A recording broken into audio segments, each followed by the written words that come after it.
Jai Hind and welcome again Civics online classes. Now today we discuss class 7 chapter 3 how the state government works. In this video we discuss LC definition. The definition is very important and it's related to your chapter. Your first definition, what is the meaning of majority? Majority, a political party whose MLA have won more than half the number of the constituency in a state can said to be in a majority. जिस भी political party के सबसे ज़्यादा members यानी half से ज़्यादा members सभी constituency से जीतते हैं स्टेट की, उसे क्या कहते हैं? मेजोरिटी की गवर्नमेंट, चाहे वो एमएलएज हों या सेंट्रल लेवल पे एमपीज हो. ठीक है, मेजोरिटी यानी जिसकी भी संख्या, जिसकी भी नंबरिंग एमएलएस की हाफ से ज़्यादा होती है, वो पॉलिटिकल पार्टी मेजोरिटी की गवर्नमेंट बनाती है. नाउ नेक्स्ट है definition constituency. It refers to a particular area from which all the voters living there choose their representative. एक पर्टिकुलर एरिया जिसको पॉपुलेशन के बेस पे इलेक्शन कमीशन डिवाइड करती है. सेंट्रल लेवल पे इलेक्शन कमीशन ऑफ इंडिया उसे divide करती है और स्टेट लेवल पे, बिकॉज आपका chapter how the state government works है, तो स्टेट कमीशन ऑफ इंडिया उसको डिवाइड करती है according to population. Now, press conference. A press conference is a gathering of media person who are invited to hear about and ask question on a particular issue and are then expected to report on this to the larger public. एक press conference करने जब media के जितने भी जो भी reporters होते हैं वो इकट्ठा होते हैं, उनको इनवाइट किया जाता है. वो गवर्नमेंट यानी मिनिस्टर्स से क्वेश्चन आस्क करते हैं, जो भी पब्लिक इशू है, जो भी पब्लिक की प्रॉब्लम है, उनको शॉर्ट आउट कैसे किया जा रहा है, गवर्नमेंट क्या क्या स्टेप ले रही है, गवर्नमेंट क्या क्या लॉज बना रही है और किस तरह उनको इम्प्लीमेंट कर रही है, गवर्नमेंट की क्या क्या पॉलिसीज़ हैं, इन सब के बारे में पब्लिक को इन्फॉर्म करने का वर्क मीडिया करती है. ठीक है, एज ए मीडिएटर मीन्स जो गवर्नमेंट से इंफॉर्मेशन लेती है और पब्लिक को देती है.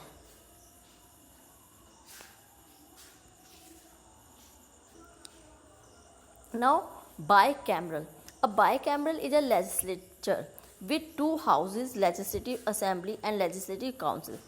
5 states of India, Bihar, Maharashtra, Karnataka, Uttar Pradesh and Jammu and Kashmir have bicameral legislative.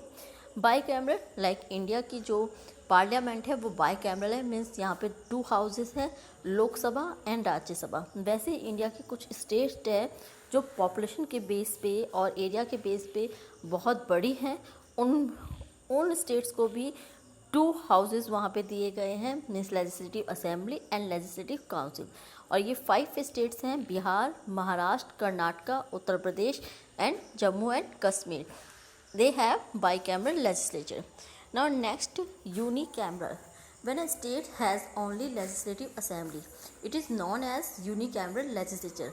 Most states or in India have unicameral legislature because India में 28-27 approximately states हैं और उनमें से 5 states only bicameral है और अदर स्टेट जो है वो यूनिकैमरल है. मीन्स वहाँ पे लेजिस्लेटिव काउंसिल नहीं है, ओनली लेजिस्लेटिव असेंबली है. यानी लेजिस्लेटिव असेंबली जिसको मेंबर्स को डायरेक्ट पब्लिक इलेक्ट करती है. Opposition party, the elected representative who are not the members of the ruling party belong to the opposition party. Like जिस party को मेजोरिटी में vote नहीं मिलते, यानी जो रूलिंग पार्टी जो गवर्नमेंट नहीं बनाती, अदर्स पार्टी होती है, उसको क्या बोला जाता है?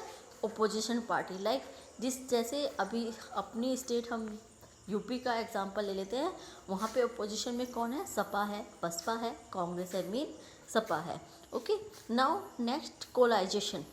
Eight times the ruling party may not be a single party but a group of party working together, this is called a coalition.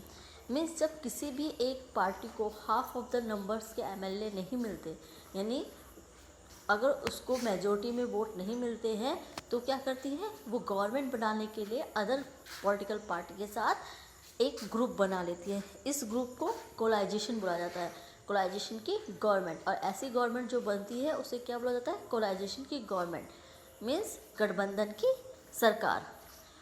जो पॉलिटिकल पार्टी बिफोर इलेक्शन जब ग्रुप बनाती है उसको अलायंस बोला जाता है, एंड आफ्टर इलेक्शन गवर्नमेंट बनाने के लिए जो ग्रुप बनाया जाता है उसको कोलाइजेशन बोला जाता है, गठबंधन बोला जाता है। Now short notes, an MLA is a member of the legislative assembly and he is elected by the people, he represents people. MLA क्या होता है, लेजिस्लेटिव असेंबली का मेंबर होता है जिसको पब्लिक चूज़ करती है अपने रिप्रेजेंटेटिव के तौर पे, जो पब्लिक के बिहाफ पे डिसीजन लेता है। Each state is divided into constituency and the MLA belong to the different political parties. After the election the MLA belonging to the ruling party elect their leaders who become the chief minister, and the chief minister select other minister. All the MLAs who gather together in the legislative assembly are called the legislature, and after discussion in the assembly a press conference is generally held by particular minister who explain the steps taken by the government. After the election the MLAs belonging to the ruling party elect their leaders and who become the chief minister, and the chief minister select the other minister. जो भी ruling, जिस भी party को सबसे ज़्यादा majority में vote मिलते हैं वो अपने में से एक लीडर को चूज़ करती है, और वो लीडर क्या कहलाता है, वो लीडर चीफ मिनिस्टर होता है। और जो भी कोई भी डिस्कशन डिबेट होती है, सारे जितने भी MLAs होते हैं, जितने भी मेंबर्स होते हैं, वो एक साथ मिलके सभी पब्लिक प्रॉब्लम्स पे डिस्कस करते, डिबेट करते हैं, उसके बाद डिसीज़न लिया जाता है। और इस डिसीज़न को पब्लिक तक पहुंचाने के लिए, इन्फॉर्म करने के लिए प्रेस कॉन्फ्रेंस को बुलाया जाता है, और reporters by press conference government से इंफॉर्मेशन लेके पब्लिक तक देते हैं, by news channel, by social sites etcetera. Whenever the government fails to satisfy people needs, they organize meetings to voice their opinion and protect against the government. Now thank you student. In next video we discuss other chapters. Thank you. Jai Hind.